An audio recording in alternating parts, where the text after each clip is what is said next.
2016లో చంద్రశేఖరరావు గారు ముఖ్యమంత్రి అయిన తర్వాత నేను చదువుకున్న ఈ స్కూల్ పెద్ద కట్టుకుందని చెప్పి పంచాయతీ కొబ్బరికాయ కొట్టింది సార్.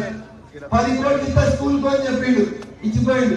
ఆ రోజే ఇంకో మాట చెప్పిండు, దుబ్బాకి బాగా కష్టపడి చదువుకుంటారు, నేను కూడా దుబ్బాకి స్కూల్లో చదువుకొని ఇంత పెద్దోళ్ళైనా ఇక్కడ మా టీచర్లు మంచి మంచి సార్లు ఉన్నారు, దుబ్బాకల పిల్లలు బాగా కష్టపడి చదువుకుంటారు, అందుకని ఇక్కడ లైబ్రరీ కట్టురని ఎన్నడూ 2016లో కేసీఆర్ డబ్బులు ఇచ్చిపోయిండు. 2016లో లైబ్రరీకి డబ్బులు ఇస్తే లైబ్రరీ రాలే, పుస్తకాలు పోయినాయి, లైబ్రరీ పోయిండు. శిలాఫలకం కూడా ఉంది, దాని మీద కాగితం పెట్టి 50 లక్షలతో శిలాఫలకం కూడా పెట్టుకుని దాని మీద కాగితం పెట్టుకుంది. ఇగో ఇది మన సిద్దిపేట సారికి దుబ్బాక మీద ఉన్నటువంటి ప్రేమ. సిద్దిపేటనేమో 2 అంతస్తులతోటి పెద్ద లైబ్రరీ కట్టుకున్నాడు. సిద్దిపేటలో కొలువు కావాలి, సిద్దిపేటలో టీచర్లు కావాలి, సిద్దిపేటలో కానిస్టేబుల్ కావాలి, సిద్దిపేటలో ఎస్ఐలు కావాలి. దుబ్బాకోళ్ళు మాత్రం 2000 పింఛన్ ఇస్తావా, పెద్ద కొడుకు లెక్క 2000 పింఛన్ ఇస్తావా అని ఆయన దగ్గర ఎరిగి దండం పెట్టి దరఖాస్తు తెచ్చుకోవాలి. నీ కొడుకు కానిస్టేబుల్ అయితే, నీ బిడ్డ టీచర్ అయితే, నీ బిడ్డ ఎస్ఐ అయితే నీకు ఇంటికి 50,000 లక్ష జీతం కావాలన్నా, 2000 పెద్ద కొడుకు ఇచ్చే 2000 కావాలన్నా ఒకసారి చూడదు. ఇంకొక మాట చెప్తా, ఆ 2000 వెనకాల ఉన్న అసలు కథ. ఎందుకంటే 200 ఇచ్చినప్పుడు దీని ధర 30 రూపాయలు ఉన్నాయి.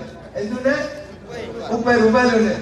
అప్పుడు ఎవరైనా అమ్మాలంటే పోలీసు వాళ్ళు ఏడబట్టుకుంటారో, ఆస్కారం ఏడొస్తారో అని సాటికి దొంగతనంగా అమ్మేటోళ్ళు. అక్క ఇయ్యాల దుబ్బాకలో పొద్దుగా చేస్తే పాల పాకెట్ దొరకది, నీళ్ళ పాకెట్ దొరకది, కడుపున అయితే గోలి దొరకది. కానీ మీ ఇంటి పక్కనే తలుపు కొడితే ఏం దొరుకుతుందక్క? ఏం దొరుకుతుంది? దొరుకుతున్నాయా? 300 చేసిండు అది ఖరీదు. రేపు మీ పెద్ద కొడుకు 3000 చేస్తాడు. ఇక రేపు వచ్చి సన్నాయి నొక్కులు దొరుకుతాడు. ఎంత చేస్తాడు? 3000 చేస్తాడు.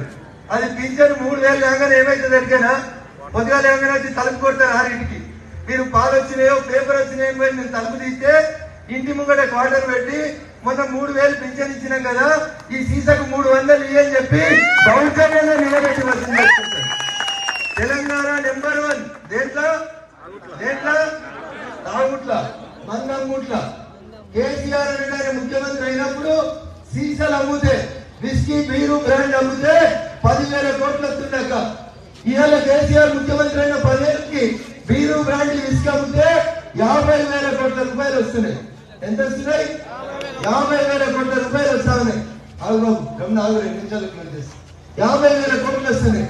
మరి మనకి ఇచ్చే 2,000 పింఛను, రైతు బంధు, రైతు లక్ష్మణకి ఇచ్చే రైతు బీమా అన్ని కలిపితే సార్కయ్యే ఖర్చు ఎంత అంటే 24,000 కోట్లు మాత్రమే. ఎంత అవుతుంది? సగం కూడా ఖర్చు అయిపోలేదు, ఇంకా సగం మిగిలించుకుంటున్నాడు. మరి ఇంటికి 2 పింఛన్లు ఇస్తే మీకు వచ్చే కష్టం ఏంటని మనం అడగాలి. ఆయన ఇయ్యాడు, కానీ ఆయనకు నౌకరు ఉండాలి, ఆయన కొడుకు నౌకరు ఉండాలి, హరీష్ రావుకు నౌకరు ఉండాలి, మనందరితో బతుకమ్మ ఆడితే చెల్లె కవితకు నౌకరు ఉండాలి, వెనకాల రాత్రిపూట గోళీలు ఇచ్చేటోడు సడకుని కొడుకు సంతు గారికి ఎంపీ పదవి ఉండాలి, అలిగిండని అన్న కొడుకు వంశీ గారిని తీసుకుపోయి మహారాష్ట్రలో దోచుకుంటూ పెట్టాలి. అందుకని ఒకసారి ఆలోచించాలి. సార్ ఇంట్లో మాత్రం 6 కొలువులు ఉంటాయి. సార్ జీతం 5 లక్షలు, ప్రధానమంత్రి జీతం కూడా అంత ఉన్నది. సార్ ఎంత కష్టపడతాడు అనుకున్నారు? పొద్దుగల 5కి లేచి యోగా మొదలు పెడితే రాత్రి 12 దాకా వచ్చిన వాళ్ళందరికీ కలుస్తారు. ఎన్నిసార్లు వచ్చింది దుబ్బాకకి? ఎన్నిసార్లు వచ్చిండు? నువ్వు చదివిన దుబ్బాకకి ఒక్కసారి వచ్చినావు. నువ్వు చదివిన కేసీఆర్ స్కూల్ కడితే అది ఓపెనింగ్ కూడా రాడాయన. ఇవన్నీ కేసీఆర్ పనితీరు. ఆయన జీతం 5 లక్షలు, కేటీఆర్ జీతం 3 లక్షలు, హరీష్ రావు జీతం 3 లక్షలు. అక్కడ నేను జీతమే చెప్తున్నా, నాకు జీతం సంగతి తెలియదు. ఎందుకంటే జీతం పైసలతోటి మా చెల్లె దుబాయ్ లో ఫ్లాట్లు కొట్టేది, రామన్న నెలకోసారి అమెరికా పోతాడు, హరీష్ అన్న సింగపూర్ పోతాడు. వాళ్ళ ఆస్తులు ఏడు వాళ్ళకే లెక్కలు తెలివాయి. ఒక్క పింఛన్ 2,000 మనకిచ్చి ఇన్ని సంపాదిస్తున్నాను. అందుకని దయచేసి ఆలోచించురి. ఇంతసేపు మిమ్మల్ని ఎండలో నిల్చోబెట్టి ఎందుకు చెప్తున్నా అంటే, ఒక అక్క ఒక తల్లి కరెక్ట్ ఆలోచిస్తే ఆ కుటుంబం సరైన మార్గంలో పోతుంది. మామూలు ఏముంది, పొద్దుగా 50 గ్లాసులు కడగాలంటే 50 వాసన వస్తే అడిగి లగాయించుకొని పరిగెడుతూనే ఉంటారు. కంచాల్లో బొక్కే కావాలి, సాయంత్రం ఇంత తప్పుడు కావాలి. ఇవి ఫుల్ టీఆర్ఎస్ వాటినే నమ్ముకున్నారు, ఇక వేటిని నమ్ముకోలేదక్క. మంచిగా ఉన్న మీ కొడుకుల్ని, మంచిగా ఉన్న మీ కుటుంబ సభ్యుల్ని ఇవి ఇచ్చి పురుషులుగా ఈ 4 రోజులు ఖరాబు చేస్తారు. అందుకని దయచేసి మా అక్క చెల్లెళ్ళు బాగా ఆలోచించాలి ఓటేసే కంటే ముందు.